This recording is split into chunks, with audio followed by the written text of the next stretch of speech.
ओम शांति। आज है 30 मई 2025 की साकार मुरली है। बाबा बोले, मीठे बच्चे, तुम अभी शांति धाम सुख धाम में जाने के लिए ईश्वरीय धाम में बैठे हो। यह सत्य का संग है जहाँ तुम पुरुषोत्तम बन रहे हो। आज का प्रश्न है, तुम बच्चे बाप से भी ऊंच हो, नीच नहीं, कैसे? उत्तर है, बाबा कहते, बच्चे, मैं विश्व का मालिक नहीं बनता, तुम्हें विश्व का मालिक बनाता हूँ तो ब्रह्मांड का भी मालिक बनाता हूँ। मैं ऊंच ते ऊंच बाप तुम बच्चों को नमस्ते करता हूँ, इसलिए तुम मेरे से भी ऊंच हो।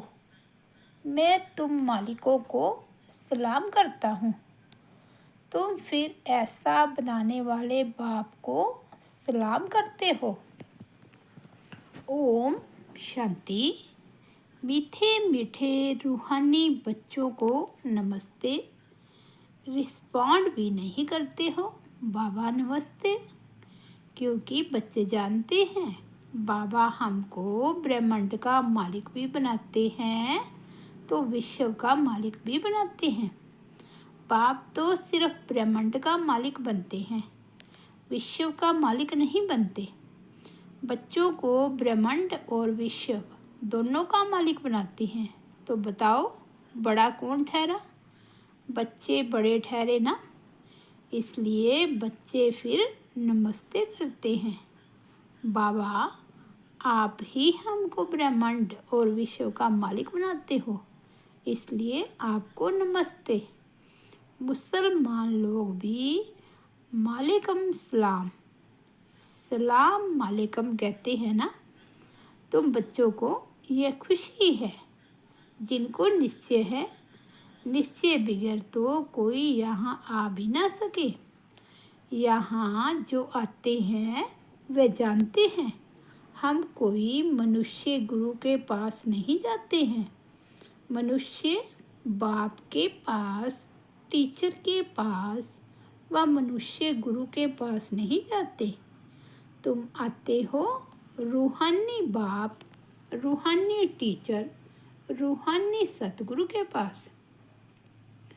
वह मनुष्य तो अनेक है, ये एक ही है। ये परिचय कोई को भी था नहीं। भक्ति मार्ग के शास्त्रों में भी है कि रचता और रचना को कोई भी नहीं जानते। न जानने कारण उनको आर्फन कहा जाता है।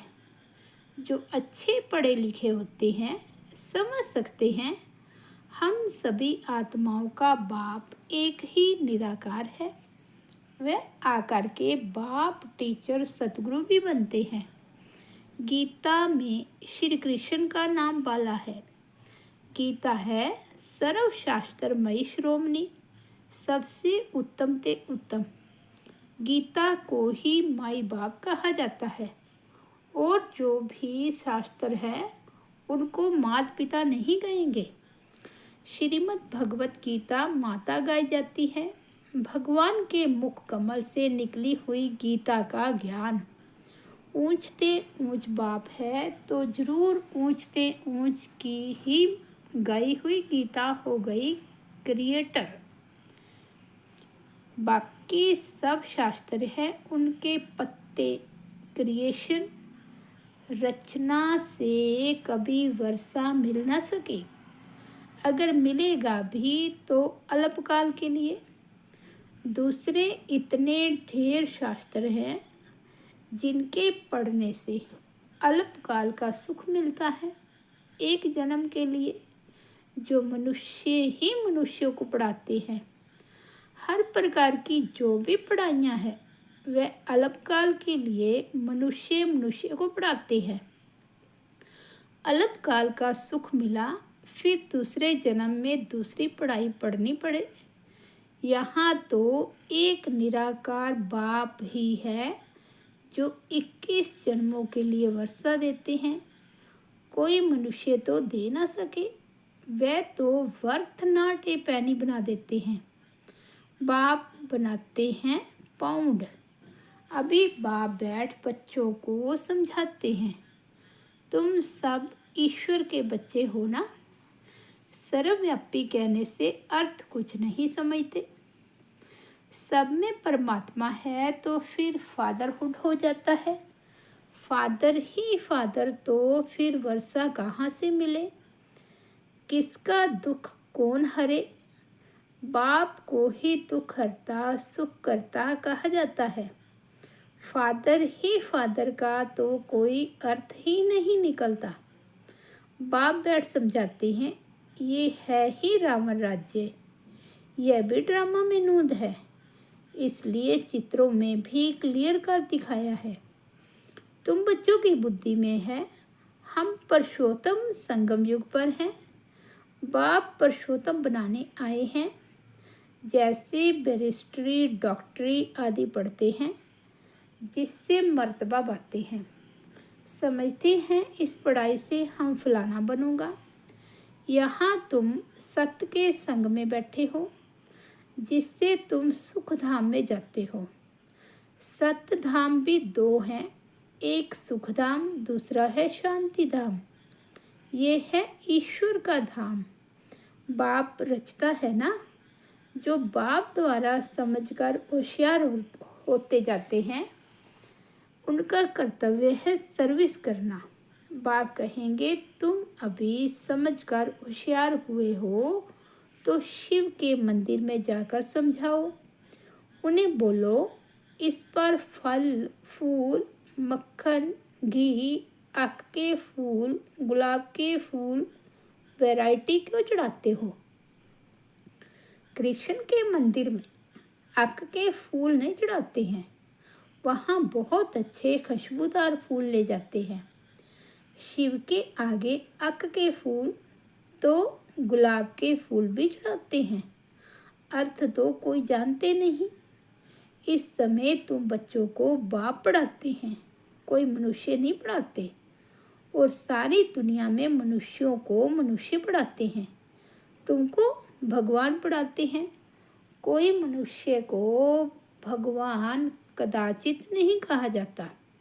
लक्ष्मी नारायण को भी भगवान नहीं, उनको देवी देवता कहा जाता है।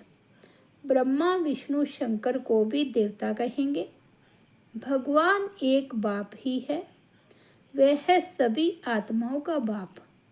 सभी कहते भी हैं, हे परमपिता परमात्मा। उनका सच्चा सच्चा नाम है शिव और तुम बच्चे हो शालिग्राम। पंडित लोग जब रुद्र यज्ञ रचते हैं तो शिव का बहुत बड़ा लिंग बनाते हैं और शालिग्राम छोटे छोटे बनाते हैं। शालिग्राम कहा जाता है आत्मा को, शिव कहा जाता है परमात्मा को। वह सभी का बाप है। हम सब हैं भाई भाई, कहते भी हैं ब्रदरहुड। बाप के बच्चे हम भाई भाई हैं। फिर भाई बहन कैसे हुए। प्रजापिता ब्रह्मा के मुख से प्रजा रची जाती है, वह है ब्राह्मण और ब्राह्मणियाँ। हम प्रजापिता ब्रह्मा की संतान हैं, इसलिए बीके कहलाते हैं। अच्छा, ब्रह्मा को किसने पैदा किया। भगवान ने। ब्रह्मा विष्णु शंकर ये सब क्रिएशन है। सूक्ष्म वतन की भी रचना हो गई। ब्रह्मा मुख कमल से तुम बच्चे निकले हो। ब्राह्मण ब्राह्मणियाँ कहलाते हो। तुम ब्रह्मा मुख वंशावली अडॉप्टेड हो। प्रजापिता ब्रह्मा बच्चे कैसे पैदा करेंगे, जरूर अडॉप्ट करेंगे। जैसे गुरु के फॉलोअर्स अडॉप्ट होते हैं, उनको कहेंगे शिष्य।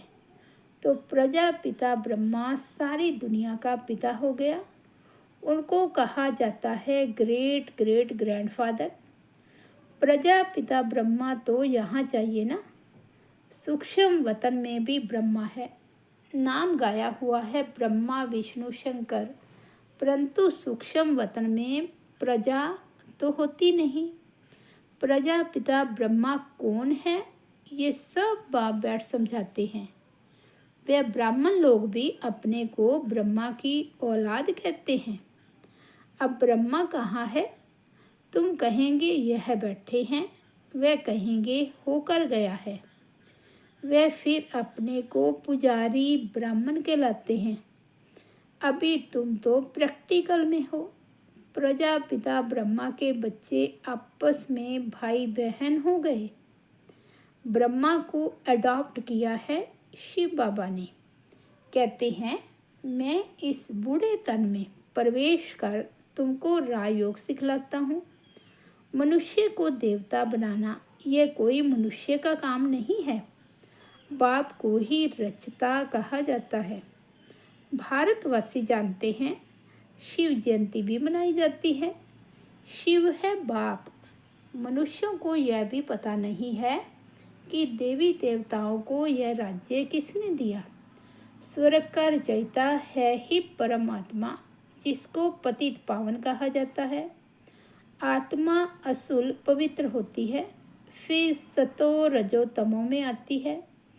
इस समय कलयुग में सब है तमो प्रधान, सतयुग में सतो प्रधान थे। आज से 5000 वर्ष पहले इन लक्ष्मी नारायण का राज्य था। 2500 वर्ष देवताओं की डिनेस्टी चली।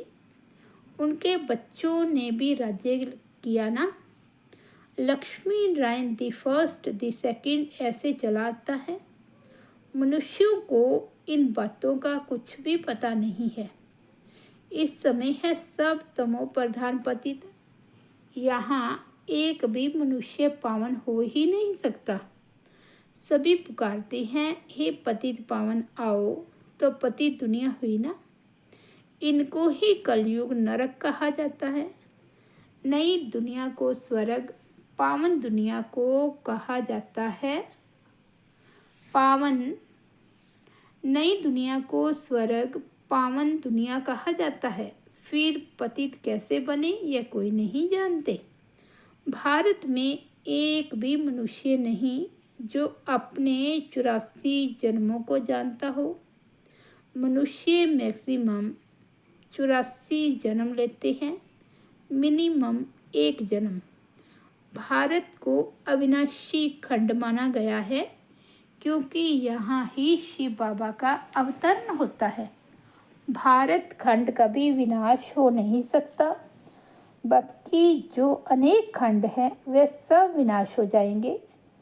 इस समय आदि सनातन देवी देवता धर्म प्राय लोप हो गया है। कोई भी अपने को देवता नहीं कहलाते हैं, क्योंकि देवताएं सतो प्रधान पावन थे। अभी तो सभी पतित पुजारी बन गए हैं। यह भी बाप बैठ समझाते हैं। भगवानुवाच है ना, भगवान सभी का बाप है। वे एक ही बार भारत में आते हैं। कब आते हैं? पुरुषोत्तम संगम युग पर। इस संगम युग को ही पुरुषोत्तम कहा जाता है। यह संगम युग है कलयुग से सतयुग, पति से पावन बनने का। कलयुग में रहते हैं पतित मनुष्य, सतयुग में है पावन देवता। इसलिए इनको पुरुषोत्तम संगम युग कहा जाता है। जबकि बाप आकर पति से पावन बनाते हैं। तुम आए ही हो मनुष्य से देवता पुरुषोत्तम बनने। मनुष्य तो यह भी नहीं जानते कि हम आत्माएं निर्वाण धाम में रहती है। वहाँ से आते हैं पाठ बजाने। 22 नाटक की आयु 5000 वर्ष है। हम इस बेहद के नाटक में पाठ बजाते हैं। इतने सब मनुष्य पाठधारी हैं। ये ड्रामा का चक्कर फिरता रहता है, कभी बंद होने का नहीं है। पहले पहले इस नाटक में सतयुग में पाठ बजाने आते हैं देवी देवता, फिर त्रेता में क्षत्रिय। इस नाटक को भी जानना चाहिए ना। ये है ही कांटों का जंगल। सब मनुष्य दुखी हैं। कलयुग के बाद फिर सतयुग आता है।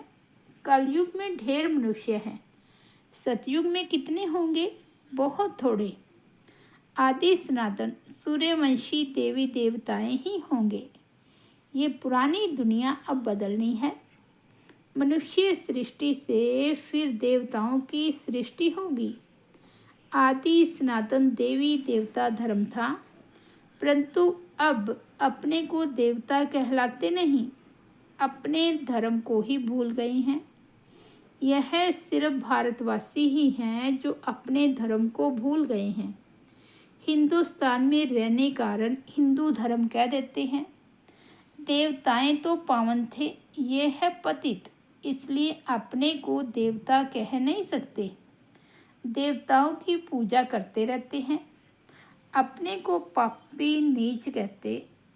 अब बाप समझाते हैं, तुम ही पूज्य थे, फिर तुम ही पुजारी पतित बने हो।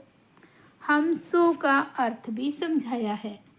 वह कह देते आत्मा सो परमात्मा, ये है झूठा अर्थ। ये है झूठा अर्थ, झूठी काया, झूठी माया, झूठा सब संसार। सतयुग में ऐसे नहीं कहेंगे। सचखंड की स्थापना बाप करते हैं, झूठ खंड फिर रावण बनाते हैं।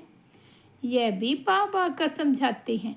आत्मा क्या है, परमात्मा क्या है, यह भी कोई नहीं जानते।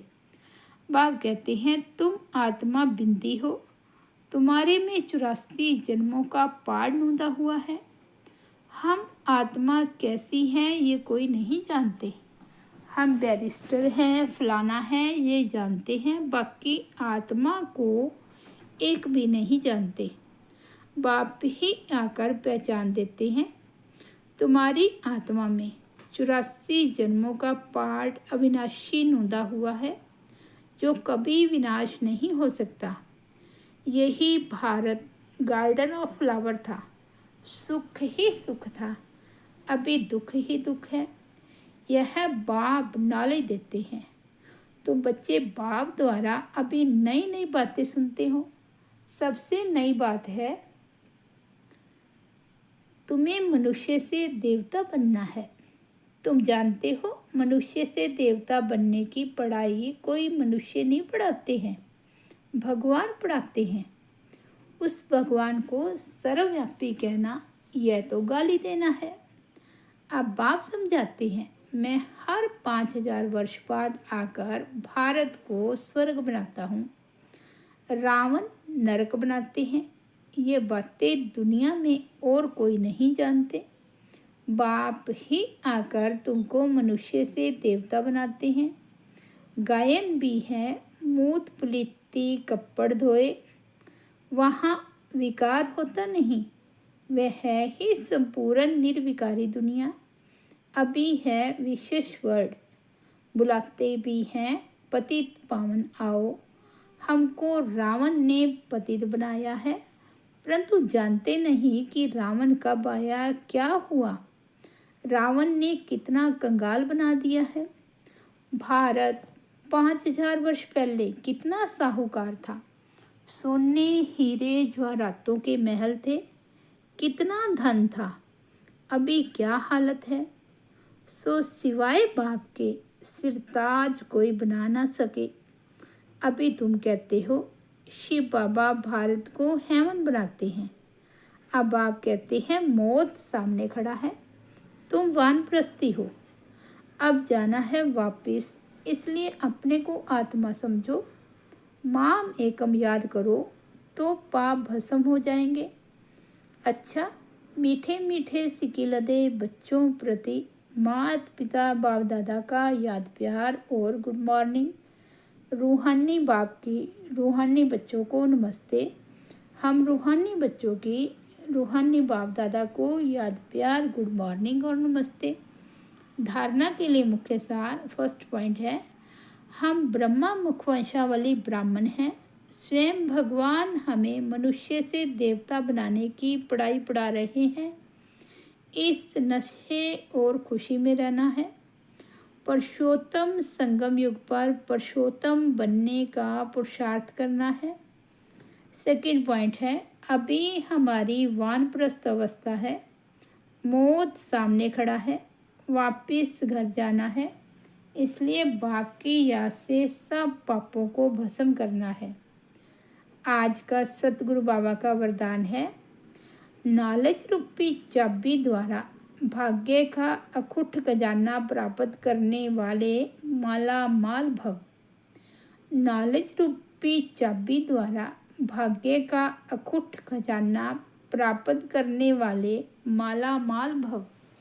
संगम युग पर सभी बच्चों को भाग्य बनाने के लिए नॉलेज रूपी चाबी मिलती है। यह चाबी लगाओ और जितना चाहे उतना भाग्य का खजाना लो। चाबी मिली और माला माल बन गए। जो जितना माला माल बनते हैं उतना खुशी स्वतः रहती है। ऐसे अनुभव होता है जैसे खुशी का झरना अखुट अविनाशी बहता ही रहता है। वह सर्व खजानों से भरपूर माला माल दिखाई देते हैं। उनके पास किसी भी प्रकार की अप्राप्ति नहीं रहती। स्लोगन है, बाप से कनेक्शन ठीक रखो तो सर्व शक्तियों की करंट आती रहेगी। बाप से कनेक्शन ठीक रखो तो सर्व शक्तियों की करंट आती रहेगी। अव्यक्त इशारे, रूहानी रॉयल्टी और प्योरिटी की पर्सनालिटी धारण करो। जितनी पवित्रता है उतनी ब्राह्मण जीवन की पर्सनालिटी है। अगर पवित्रता कम तो पर्सनालिटी कम। ये प्योरिटी की पर्सनालिटी सेवा में भी सहज सफलता दिलाती है। लेकिन यदि एक विकार भी अंश मात्र है तो दूसरे साथी भी उसके साथ जरूर होंगे। जैसे पवित्रता का सुख शांति से गहरा संबंध है, ऐसे अपवित्रता का भी 5 विकारों से गहरा संबंध है। इसलिए कोई भी विकार का अंश मात्र ना रहे तब कहेंगे पवित्रता की पर्सनैलिटी द्वारा सेवा करने वाले। अच्छा, ओम शांति। तो ये थे 30 मई 2025 के बाबा के अनमोल महावाक्य। मुरली की हेडलाइन है, मीठे बच्चे तुम अभी शांति धाम सुख धाम में जाने के लिए ईश्वरीय धाम में बैठे हो। ये सत्य का संग है जहाँ तुम पुरुषोत्तम बन रहे हो। ओम शांति।